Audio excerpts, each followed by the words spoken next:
93,7 Radio Gama FM untuk yang lebih baik. Terima kasih Anda yang selalu setia menantikan program-program kami dan program parlemen kita kembali hadir untuk Anda hari ini. Saya Ida Fahri, tidak sendiri, selalu menghadirkan rekan-rekan legislator DPRD Kota Makassar dalam program acara ini. Dan salah satunya sudah hadir bersama saya ada Bung Fasrudin Acil Rusli. Assalamualaikum, apa kabar? Waalaikumsalam, alhamdulillah baik-baik. Ya, senang sekali bisa kembali bertemu dengan beliau karena sangat komunikatif begitu ya. Untuk kami di sini ketika mengundang narasumber selalu oke dan hari ini hadir bersama-sama dengan kita. Ya, Bung Acil ini 3 periode di DPRD Kota Makassar, betul ya, Bung Acil? Betul. Tidak berniat untuk pindah naik kelas? Salah, 2029 naik provinsi. 2029. Artinya mungkin selama 3 periode ini masih harus menuntaskan aspirasi ya masyarakat yang disampaikan. Yang belum tuntas begitu. Oke, salah satunya mungkin yang menjadi topik pembahasan kita ini adalah infrastruktur berkelanjutan untuk mencegah banjir. Ya. Kalau kita melihat kota kita ini kan semakin hari semakin berkembang ya, Bung Acil. Tentulah masalah seperti genangan, banjir. Nah, ini juga sudah familiar untuk kita, apalagi pada saat musim penghujan. Nah, ini masyarakat warga Kota Makassar sudah bisa merasakan bagaimana kondisi ini. Infrastruktur kemudian ini kan sudah ada upaya untuk bagaimana caranya infrastruktur ini diperbaiki atau mungkin akan menambah agar bisa mencegah atau menangani masalah banjir ini, termasuk drainase di dalamnya. Iya, seperti apa Anda melihat sebagai seorang legislator Kota Makassar? Ya. Drainase yang ada di Kota Makassar saat ini ini masih peninggalan zaman Belanda. Iya. Adapun yang beberapa yang sudah perbaikan ya hanya berapa? Paling banyak 30-40%. Ini walaupun hampir banyak yang diperbaiki tapi modelnya ini harus diperbaiki. Karena ini Kota Makassar saya lihat seperti model kapal.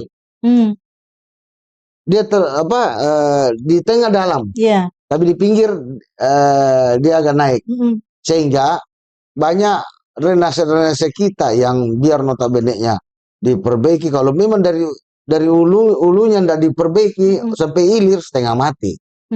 Saya periode pertama melihat di Kota Bandung, mata kepala saya melihat hampir seluruh wilayah di Bandung itu diperbaikan drainase total, sehingga menguras APBD yang ada di Kota Bandung. Tapi ini kan untuk jangka panjang sampai anak cucu kita untuk memakai drainase tersebut. Sehingga mudah-mudahan Pak Munafir Arifudin, wali kota kita ini akan menangkap masalah yang ada di Kota Makassar. Karena dari tahun ke tahun banjir tidak bisa kita lewati. Apalagi genangan. Kalau genangan hampir seluruh Kota Makassar banjir. Memang ada beberapa kawasan yang memang tiap tahunnya sudah begitu. Seperti di beberapa wilayah kecamatan yang tidak bisa dihindari. Memang ada banyak juga pengembang-pengembang yang nakal. Yang notabene-nya memang ini sebelum pengembang itu membangun, itu drainase dulu keperbenahi, infrastruktur untuk sosialmu dulu. Ini tidak, pikirannya hanya keuntungan. Coba kita lihat seperti daerah Minasa Upah. Sekarang Blok G, hujan saja, genangan yang ditinggalkan setelah banjir itu sampai 1 minggu. Di daerah-daerah lain air sudah kembali ke drainase. Dia masih ada di penampungan di wilayah tersebut. Sehingga saya turun kemarin, ini harus dicarikan solusi. Tapi ada juga warga yang merasa kalau dibuka jalur ini, dia akan kena dampak. Hanya saya berpikir kepada saudara-saudara kami yang belum merasakan, belum kami lakukan, mereka sudah merasakan. Ini bikin pusing. Kami sudah turunkan, minta saudara-saudara kita dari Dinas Pekerjaan Umum untuk menurunkan survei ke lapangan ya. Bukan survei, Bu. Kami langsung turun dengan alat berat. Alat berat Sehingga sudah dilakukan untuk melakukan pembenahan, banyak warga yang komplain lagi. Pak, jangan kampung kami Pak yang kena banjir lagi Pak. Di sana kan sudah kena, di sana aja. Enggak Bu, kita akan carikan solusi terbaik. Biar walaupun dilewati di daerah ibu, daerah bapak, tapi mereka enggak mau. Mereka hanya kepentingan bahwa kami tidak banjir. Tapi ini saudara-saudara kita yang seperti contohnya Minasa Upah Blok G. Sampai sekarang ini Blok G ini masih bermasalah besar bagi saya sebagai perwakilan suara mereka di DPR ini. Sehingga saya merasa mudah-mudahan ada solusi yang terbaik buat saudara-saudara kita. Kemarin saja hujan hanya sekitar 1 jam, itu sudah dipinggang. Mereka langsung video call, Pak Acil lihat ini kondisi kami. Saya bilang, saya sudah sampaikan kepada Bapak, kami sudah mau perbaiki, tapi memang jalur yang untuk dijaluri air tersebut itu yang bermasalah. Warga contoh ya di Blok L itu nggak mau, jadi kita juga serba salah. Alat sudah diturunkan Bu, eskavator sudah diturunkan untuk menggali. Saya turunkan telepon Dinas Pekerjaan Umum, beliau langsung siap tanggap dan langsung turunkan pada waktu itu untuk dilakukan pengerukan. Tapi warga di Blok lagi jadi masalah. Ini bikin pusing saya juga Bu. Nah ini kan ini baru satu lokasi ya, baru salah satu lokasi. Belum di tempat lain. Kalau sekiranya seperti ini yang terjadi di semua tempat, dalam waktu dekat ini apa yang coba diambil langkah? Langkah yang harus diambil oleh pemerintah, terkhusus pemerintah kota dulu ya. Kita kembali ke pemerintah kota, Bapak Munapri, mudah-mudahan mesti adalah orang-orang pintar dari Pak Munapri. Dari tim apalagi tim mereka ini yang bisa juga memahami Kota Makassar. Saya melihat perlu pembenahan juga drainase yang ada di Kota Makassar. Walaupun ada anggaran yang dikeluarkan oleh pemerintah kota tiap tahunnya, tapi tidak memenuhi kualitas dari drainase yang akan dilakukan perbaikan tersebut. Saya maunya kalau umpamanya betul-betul pemerintah kota mau keluarkan anggaran untuk perbaiki kota ini, silakan. Kami DPR welcome. Kami akan siapkan anggaran berapa yang diminta oleh pemerintah untuk perbaikan kota ini. Karena coba sekarang dataran rendah lagi ini muncul. Mengisidi.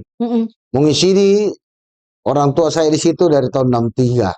Tidak pernah banjir. Tidak pernah banjir. Sekarang sudah, coba Ibu lewat, 1 jam saja hujan itu sudah dipaha orang dewasa. Itu mengisidi. Belum bagian kanal.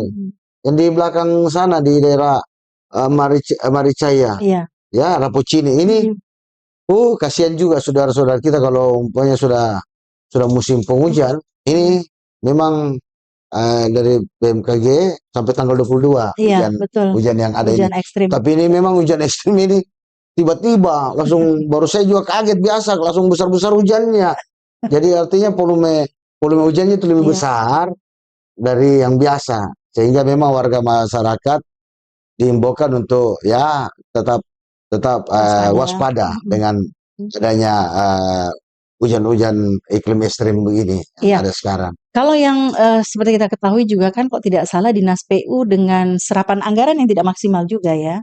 Oh, tidak maksimal. Hanya memang drainase memang kebutuhannya tidak terlalu besar, sehingga saya minta nanti pada waktu nanti perubahan, saya minta kepada Pak Wali Kota untuk perencanaannya dulu.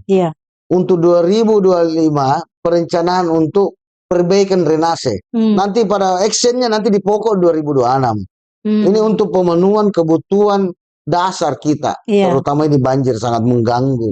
Seperti saudara-saudara kami yang di blok apa di Antang sana, blok 8 sama blok 10. Kasihan, barusan beli seperti barusan mau Lebaran, beli dengan peralatan untuk pemenuhan kebutuhan mereka untuk Lebaran, kena habis semua sampai di atap. Jadi memang perlu perbaikan, dan ini harus ada cari solusi. Di saudara-saudara kita yang di Antang sana, di blok 8 dan blok 10 mesti ada ada tempat Iya. yang notabene saya dengar yang ditutup untuk penyaluran air. Daerah resapan air. Resapan air, dan ini perumahan. Kami mau tinjau dulu apakah benar ini ada perumahan besar, skala besar yang menutup jalur air yang akan keluar untuk mencari tempat rendah. Tapi kami masih mendengar masukan dari masyarakat, dan kami akan mencari solusi tersebut sehingga saudara-saudara kami bisa tenang hidupnya, terkhusus di Blok 8 dan Blok 10. Iya, karena kalau kita ketahui kan ada beberapa kecamatan ya, pada saat musim penghujan itu pasti akan banjir. Tapi di sisi lain, Bung Acil, kita apresiasi Dinas PU yang menangani drainase, karena kita lihat belakangan ini kan pengerukan sedimentasi drainase memang sudah rutin dilakukan, tapi ya ternyata masih belum juga mampu untuk bisa mengatasi ya yang namanya genangan, yang namanya banjir, apalagi kalau bertepatan dengan pasang. Ya, ini juga yang memang perlu harus difikirkan. Atau seperti yang disampaikan tadi Bung Acil, periode pertama ke Bandung melihat penanganan secara keseluruhan. Total. Iya, total bisa seperti itu, Makassar. Saya maunya begitu. Iya.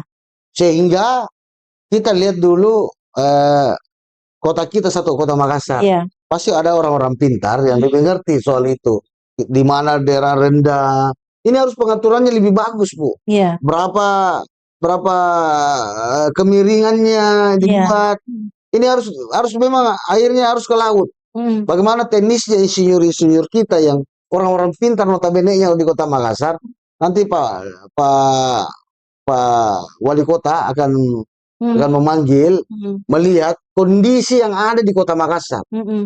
Yang dari utara bagaimana, selatan bagaimana, barat bagaimana, timur bagaimana titik temunya untuk keluar sampai ke Pantai Losari. Ini perlu kecerdasan juga kepada Pak Munafir Arifudin. Sehingga saya bilang tadi, mudah-mudahan kalau mau betul-betul Kota Makassar ini terhindar dari banjir, memang perubahan besar-besaran. Terutama drainase. Dan ini juga harus timbul kesadaran masyarakat. Saya kemarin kerja bakti dengan beberapa kelurahan, dengan turunnya eskapator dari eskapator untuk yang panjang itu, yang dari PU, memang sudah sudah bersih lah. Persis hujan bagus, tapi kan lama-kelamaan masyarakat yang kurang paham dengan cara membuang sampah, mereka padahal saya melihat langsung berapa pihak dari pekerjaan umum itu langsung pakai eskapator untuk mengangkat semua sanitasi yang ada, kotorannya, sampahnya. Belum lama ada lagi. Aduh, saya bilang memang ini dari masyarakatnya juga kurang paham dengan menjaga kanal-kanal kita. Saya sampai bertanya dalam diri saya, kok 2-3 bulan yang lalu kami bersihkan, sekarang sudah kotor, sudah penuh lagi. Jadi di mana merasa memiliki mereka untuk Kota Makassar ini. Padahal ada perwali kan, Pak ya? Ada perwali, tapi ya begitulah. Pengawalannya bagaimana nih dari teman-teman DPR? Kita juga biasa kita bicara dengan masyarakat yang ya kategorinya tanda kutip ya. Wah, susah juga, Bu. Beri pemahaman bagi mereka. Mereka hanya tahu kalau tidak ada tempat penampungan sampah dekat rumahnya, biasa langsung ke kanan memang. Tidak bisa dihindari, saya lihat. Tapi sebenarnya memang seperti itu, Bung Acil, karena saya saja merasakan seperti itu ya. Tidak difasilitasi kami dengan misalnya kontainer ya. Ini kan memang harus ada. Sebenarnya masyarakat mau buang kemana kalau tidak ada kontainer misalnya? Yang salah kalau sudah difasilitasi kontainer, pengangkut sampah, tapi masyarakat tetap membuang sampah pada tempat yang tidak seharusnya. Ya, ini masalahnya, Bu. Kontainer pasti punya wadah, tempat. Tapi biasa masyarakat dengan adanya kontainer-kontainer yang tinggal untuk pengangkutan setiap hari, ini mereka biasa komplain dengan baunya, menimbulkan gejala-gejala kurang baik untuk kesehatan, belum lalatnya, belum nyamuknya, Bu, banyak masukan. Tapi itu biasa kita tempatkan memang di dekat-dekat pasar aja. Sehingga untuk pemenuhan kebutuhan buang sampah masyarakat bisa kita hindari di tempat yang lain, harus di tempat ini. Karena sudah ada jadwal dari pemerintah kota yang notabene-nya dari jam 6 sampai jam 8 untuk pembuangan sampah. Dan ini sampah-sampah dari masyarakat itu sudah bisa taruh di depan rumah maupun digantung. Ada tim-tim dari teman-teman dari tim kebersihan dari setiap kelurahan RT RW yang mengangkut. Tapi ini yang bikin pusing juga. Sekarang ini soal sampah gratis, wah bikin pusing juga kita. Dari serba salah lah. Iuran sampah gratis ya, seperti apa itu? Iuran sampah gratis mudah-mudahan kita menunggu dulu perwalinya. Kondisinya bagaimana nanti ke depan kita melihat, karena visi misi Pak Wali menggratiskan semua iuran sampah, tapi memang juga ada kategori dari pembebasan itu. Sudah benar dari Pak Wali Kota kita Pak Munawir Arifudin dengan melakukan persyaratan KWH listrik dari 450 sampai 900, dan ini saya dengar bertahap sampai 1.300. Jangan juga digratiskan rumah-rumah yang mewah. Ini kan untuk tutup silang lah kepada rumah-rumah yang mewah yang ya bisa dikategorikan ya orang-orang yang kaya, mall, perkantoran maupun rumah-rumah kos. Ini mesti ada pembatasan bahwa tidak gratis. Malah saya lebih menghancurkan kepada pemerintah kota bahwa untuk menutupi pendapatan daerah kita dengan adanya sampah gratis ini, ya mesti ada tukar guling dari yang cari menutupi lah untuk pendapatan dari pemerintah kota. Iya, ini karena sangat disayangkan juga kalau gratis, karena PAD kita kan akan berkurang seperti itu. Nah, untuk dalam waktu dekat ini, musim penghujan ini kan, kalau kita lihat juga musim sudah tidak menentu ya, Bung Acil. Seperti apa langkah yang coba dikomunikasikan oleh teman-teman DPRD ke instansi terkait agar bisa lebih meminimalisir banjir ini? Jadi meskipun banjir tapi tidak sedemikian parah begitu. Kami sudah minta kepada Dinas Pekerjaan Umum setiap saat, siapapun yang menelpon, kamu harus layani 24 jam. Dan biasa juga, saya juga sangat jempol dengan teman-teman di Pekerjaan Umum.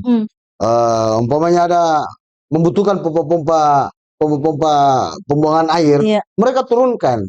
Dan ada beberapa tim dari tim drainase, disiapkan di Dinas Pekerjaan Umum, kalau tidak salah itu ada 5 tim besar yang notabene-nya berjumlah 40 orang yang memang langsung menumpas semua genangan atau sampah-sampah yang masih ada baik di kanal maupun di relasi-relasi yang ada di Kota Makassar. Dan mereka sikap tanggap. Kapanpun kami meminta, belum setengah jam mereka sudah ada di lokasi tersebut, sehingga kami sangat berapresiasi sekali dengan metode-metode yang dikeluarkan oleh kepada Dinas Pekerjaan Umum PU Ibu Elsi. Saya sangat jempol dari metode-metode yang dia keluarkan kepada bawahannya, bahwa untuk setiap ada telepon darurat terkhusus untuk perbaikan drainase atau pengerukan, ini langsung direspon 100%. Sehingga banyak teman-teman, Pak Cil, siapa itu Kadis PU? Kok bagus sekali responnya, kami bersama menelpon, langsung ada tim yang turun untuk menyelesaikan apa menjadi kendala kami. Oh, luar biasa bagi saya bilang. Gitu.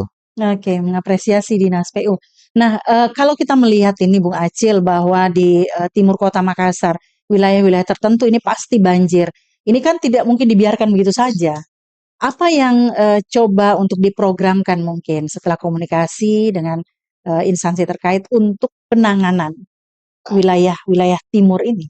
Ini kan saya melihat ada tim transisi yang dikeluarkan oleh Pak Wali Kota Munawir Arifudin. Mudah-mudahan tim transisi ini, karena di situ ada profesor, beberapa dokter, beberapa akademisi. Kita melihat mudah-mudahan dengan masukan pikiran mereka kepada pembangunan untuk pembangunan Kota Makassar, Iya. mudah-mudahan ada manfaatnya nanti ke depan. Bagaimana teknisnya untuk mengurangi banjir yang ada di Kota Makassar. Ya, artinya kalau banjir atau genangan Iya. itu tidak bisa dihindari. Iya. Dimanapun, di Amerika kemarin banjir, Iya. di Eropa banjir. Di mana yang tidak banjir? Tanya saya. Untuk menanggulangi banjir memang perlu banyak kepala. Iya. Bukan satu orang saja, tapi perlu beberapa kepala yang bisa mencari solusi. Yang solusinya tadi itu saya bilang, jadi kumpul para ahli, semua baik itu Universitas Hasanuddin, universitas yang mana, yang tahu tata kota ini, termasuk Pak dari pemantau, kalau bisa, untuk merampungkan semua titik-titik kelemahan, di mana yang lemah, yang potensi banjirnya lebih cepat, kita carikan solusi. Makanya saya bilang tadi, utara, selatan, timur, barat, dan pembuangan akhir nanti di Pantai Losari, kita carikan ini solusinya. Memang pembiayaannya besar, memang menguras APBD, APBD kita, tapi kan tidak masalah. Ini untuk jangka panjangnya, untuk perbaikan nasib warga Kota Makassar, termasuk nasib juga ini. Kalau pincang dengan adanya banjir ini, perekonomian tidak berjalan. Betul. Kalau kita lihat juga kan memang sudah dimaksimalkan kanal-kanal ya, Bung Acil ya, bagaimana pengerukan kerjasama dengan balai mungkin ya dalam hal ini, dan ya ini kita mengapresiasi juga dengan hal tersebut. Tapi satu juga yang ini harus kita ingat bahwa bukan hanya masalah drainase saja, tapi daerah resapan air maksud saya, resapan air di Makassar ini yang kurang kalau kita lihat. Anda melihatnya bagaimana? Sekarang danau-danau atau tempat penampungan serapan air kita ini sudah banyak jadi perumahan. Sudah banyak perumahan, sisa Balai Toncong yang masih ada. Tapi kemampuan untuk kapasitas yang debit air yang turun dari atas memang tidak bisa terpenuhi dengan curah hujan yang sangat tinggi. Sehingga pemerintah kota, saya minta kepada Pak Munapri Arifudin untuk mencari pasum-pasum kita untuk dibentuk untuk serapan air. Karena saya ke Jepang dulu, Bu. Saya ke Jepang melihat kondisi yang ada di sana. Jepang dulu banjirnya luar biasa, berapa ribu orang yang meninggal, sehingga insinyur-insinyur sana mencarikan solusi. Saya sampai ke sana, semua tempat-tempat wisata, tempat-tempat hiburan masyarakat, ya, seperti taman, itu taman, Bu, di atas taman, tapi di bawah tempat penampungan air. Lapangan bola juga begitu, lapangan untuk masyarakat. Artinya pasum yang dipergunakan oleh masyarakat. Itu mereka bikin wadah di bawah tempat penampungan air. Dan di sana memang masyarakat tidak sama masyarakat kita. Sudah ada seperti begitu, mereka malahan memang bagaimana motivasi itu ada dulu dari awal. Karena saya lihat di sana anak dari TK, mata kepala saya lihat anak TK sudah diajarkan seperti begitu. Diajarkan disiplin dari awal. Ada sampah langsung mereka kantongi, mereka pegang. Di sini coba, malahan mereka yang buang. Ini jadi masalah buat saya. Saya lihat memang perbandingan kualitas mutu anak-anak kita itu memang dari awal diajarin. Saya lihat anak-anak TK di sana luar biasa.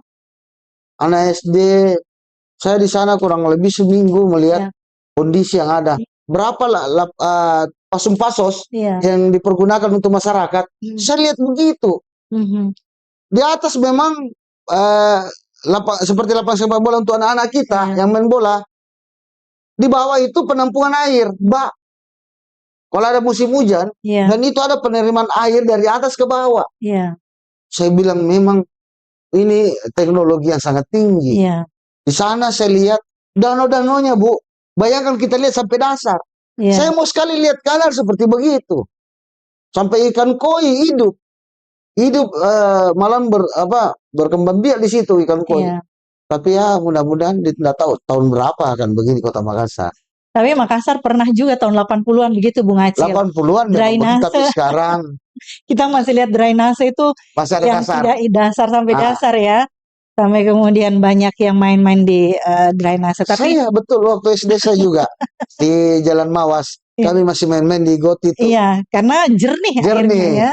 Tapi sekarang waduh. Sudah tidak tahu lagi. Tapi saya yakin upaya akan ada ke sana ya untuk perbaikan, untuk bagaimana penyediaan lokasi untuk resapan air, kemudian juga ruang terbuka hijau.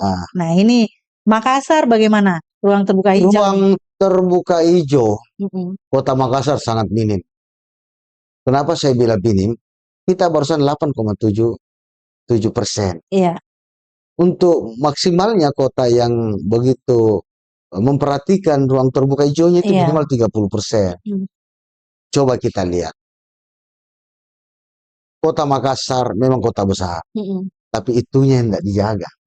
Saya ke Surabaya, Balikpapan, itu notabene-nya sebelum membangun siapkan memang 30% pasun-pasos. Seperti rumah sakit saya lihat di sana, saya kunjungan ke rumah sakit. Rumah sakit tidak bisa dibangun kalau ruang terbuka hijau dulu Anda buat. Harus kebentuk dulu di sketsamu sebelum membangun fisik ruang terbuka hijau mu dulu bangun untuk memberikan kelihatan kepada pemerintah. Di sini tidak. Lihat depan kantor kita. Lihat kantor depan kita. Ruang terbuka hijaunya tidak ada.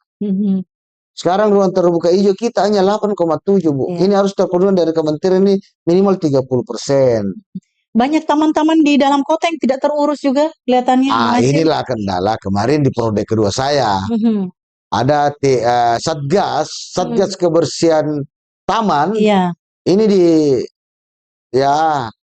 dimatikan oleh kepala dinas. Ini juga salah sebenarnya kemarin prosedurnya.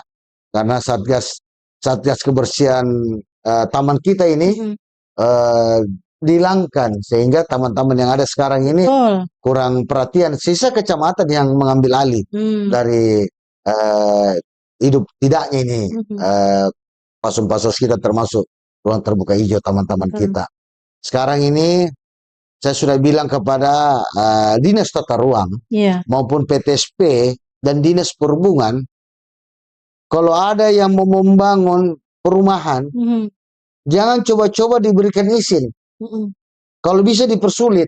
Sebelum mereka memberikan fasilitas pasos-pasosnya 30% dalam bentuk sertifikat. Saya sudah sampaikan kepada teman-teman dari 3 dinas yang terkait ini, Dinas Tata Ruang, PTSP dan Dinas Perhubungan, jangan keluarkan EMB-nya. PPG, sekarang PPG. Habis itu jangan keluarkan AMDAL-nya. Dan jangan keluarkan AMDAL lainnya. Ini saling berkaitan 3 ini dinas. Jangan keluarkan semua urusan mereka sebelum menyerahkan pasos-pasosnya 30% plus 2 untuk kuburan. Pemakaman 32% hitungannya. Jadi saya bilang ini suatu kerjasama kita untuk menambah jumlah dari ruang terbuka hijau kita untuk masa depan dan untuk anak cucu kita. Karena tidak diminta-minta ini baik cuaca yang sudah ekstrim sekali. Ini sudah membahayakan sekali untuk populasi kehidupan kita ke depan. Oke, ini perlu harus ada tindakan yang nyata ya. Harusnya nyata. Bung Acil untuk ini. Atau mungkin ada misalnya satu lokasi yang memang harus dikorbankan untuk kemudian menjadi ruang terbuka hijau. Ini jadi masalah buat kita semua. Kalau umpamanya pasos-pasos kita yang ada di Kota Makassar sebenarnya cukup. Hanya banyak tangan-tangan jahil yang notabene-nya menggunakan atau memperjualbelikan tanda kutip ini ya. Pasos-pasos kita ini banyak sebenarnya. Hanya kita tidak tahu. Sebenarnya ini pemerintah Kota Makassar harus memberikan papan bicara bahwa ini pasos-pasos kita. Dan ada juga, Bu, saya sebelum menjadi anggota DPR 2014, kantor lurah kami, saya tinggal di Kelurahan Maricaya Baru, itu masih terpajang. sebelum 2014 ini, saya belum jadi anggota DPR. Masih terpajang situ, tanah ini milik pemerintah Kota Makassar. Setelah proses saya masuk jadi anggota DPR, berubah. Ada yang memiliki dan sekarang menjadi Alfamart.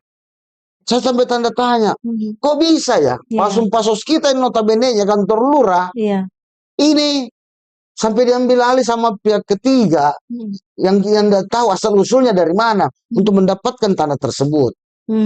Ini menjadi, dan saya sampaikan, kota yang besar harus memang mempunyai kepala pemerintahan, baik kantor kantor pemerintahan, baik kecamatan maupun kelurahan. Tapi alhamdulillah Kota Makassar, kalau tidak salah itu ada 16 kelurahan. Kalau tidak salah 16 kelurahan yang belum memiliki kantor setiap kelurahan. Jadi 16. Tapi saya dengar teman-teman dari Bapeda, kalau tidak salah ini ada sekitar 5-7 kantor lurah yang akan terpenuhi di tahun ini.